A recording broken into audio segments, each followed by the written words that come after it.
มาทุกคนสำหรับมื้อนี้ไซเองจะพาทุกคนไปพบพ่อแว่อยู่ที่สำนักงานใหญ่ ไปเบิ่งความน่ารักของน้องที่จะมาเข้าเฮ็ดเวียกใหม่นํกันกับพวกเฮากับครอบครัว JDB นั่นเองจะเป็นจังไดนั้นไป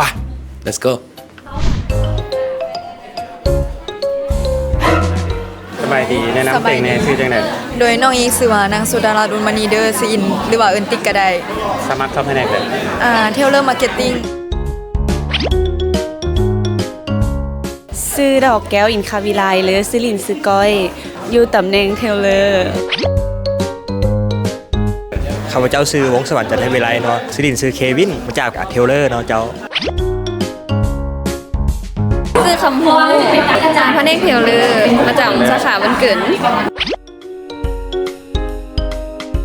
ซื้อบุกเบ้เด้อสมัครเข้าอ่ะนะพนักงานตลาดโดยสบายดีซื้อก๊อฟวิรสันทิพงพันธ์มาสมัครตำแหน่งเทเลอร์โดยสบายดีซื้อมณีดากันสีทองซื้อลินซื้อเจนนี่สมัครเข้าแผนกได้พัวพันธุรกิจซื้อน้ำฝนคิดพระจันทร์สมัครเข้าแผนกได้บริหารทุนอยู่โอนเงินระหว่างประเทศสวัสดีน้องซื้อฮาวนาแสงมหาไซแผนกสินเชื่อสบายดีน้องเสือพี่นันแสงมีไซซิลินสนิทสมัครมาอยู่แผนกศูนย์บัตรสบายดีเนาะน้องเอกมิซิวาอนุสรณ์ซิลินซีทอมมี่สังกัดอยู่เทเลอร์มาร์เก็ตติ้งเด้อสวัสดีน้องซื้อสุทธิดาซี่วงซาซิลินซิละน้อยเทเลอร์รายการตลาดสบายดีสวัสดีจังได๋เนาะสวัสดีซิงเหลอซิงสมัครเข้าแผนกได้ครูของสาขาโดยสบายดีน้องซื้อนางอนุพรเพชรดาวงหรือว่าซื้อลินซีเอ็มมีมาสังกัดอยู่ที่เทเลอร์การตลาดเจ้าสบายดีน้องมีชื่อว่าจีรพงศ์นครศรีชื่อเล่นชื่อเจมสังกัดอยู่แผนก IT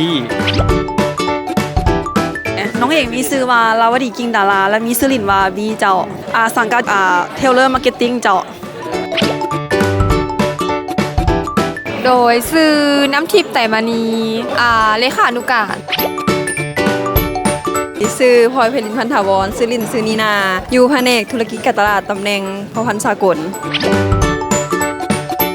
ซื้อจินนารีมูลมณีวงศ์ซื้อลินซื้อตำเมแผนกศูนย์บัตรซื้อนีนามณีวงศ์สมัครเข้าสังกัดอยู่แผนกธุรกิจการตลาดสำหรับสางต่างประเทศ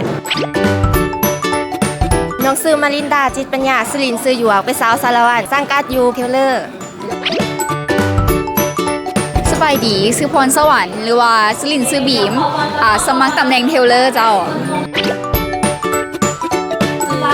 เทซื้อที่ประจันซื้อลินซื้อมีเจ้าสมัครเข้าแผนกได้เทเลอร์ยินดีต้อนรับน้องๆทุกคนเข้าสู่ครอบครัวของ JDB อย่างเป็นทางการและขอให้น้องๆทุกคนนั้นเริ่มต้นเวียกใหม่ด้วยความม่วนซื่นและความตั้งใจและที่สำคัญเติบใหญ่ไปพร้อมกันเด้อ